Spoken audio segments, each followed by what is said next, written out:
Greetings and salutations, everybody. Welcome back for my latest video.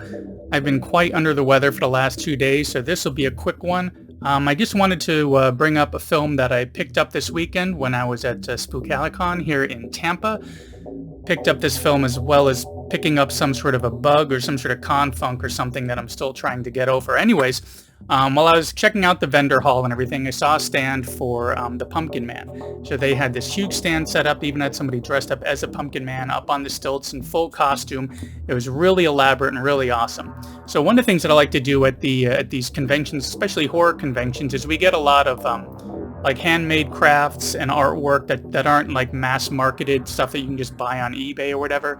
And it's also like that with the films. You can come across like small indie companies creating their own films and trying to distribute them. So they'll kind of work that con circuit to different for different reasons. Maybe they're going to be shown at one of the cons, or maybe they just want to set up a stand to sell their film.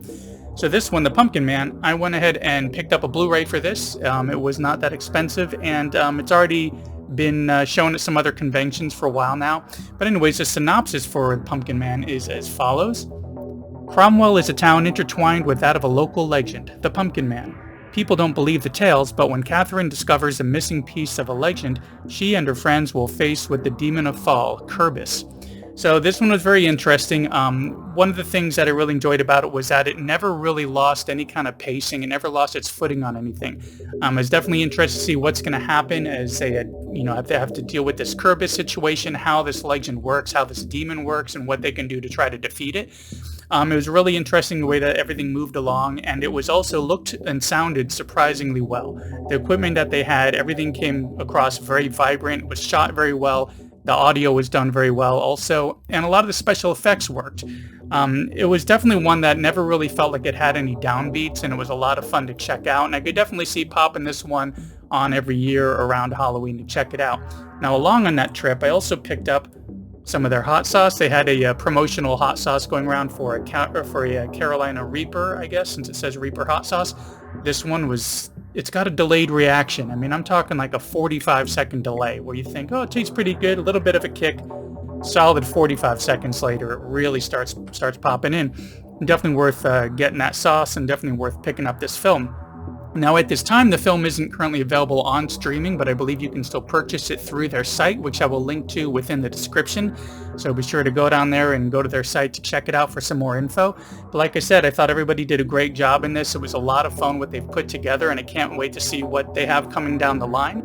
And another quick word about indie films. If you're not really that familiar with them and you mainly only see the big Hollywood ones, one of the things that I've always enjoyed about them is that unpolished feel. And sometimes it's in one area versus another. Maybe the writing isn't as good. Maybe the acting isn't as good. Maybe the equipment they had was really old, like back in the day when you would watch indie films that were shot on VHS or 8mm. So there's always going to be a different kind of mindset that I try to keep in mind when I go into these indie films.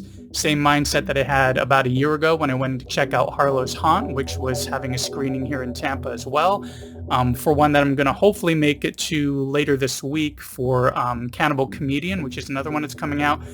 And one that I checked out about 2 years ago when I had a filmmaker contact me about checking out their film Inheritance Italian Style, which I did do a review for, and I will link to that in the closing screen. But anyways, if you have interest in indie horror, and also especially if you would like to support indie horror, check this one out. Head on over there to their site, drop some cash, and check it out. I think you'll enjoy it. Anyways, that's about all I have for this quick one as I retire now to go back to sleep and try to heal up. Thanks for coming by, and I will see you in the next one.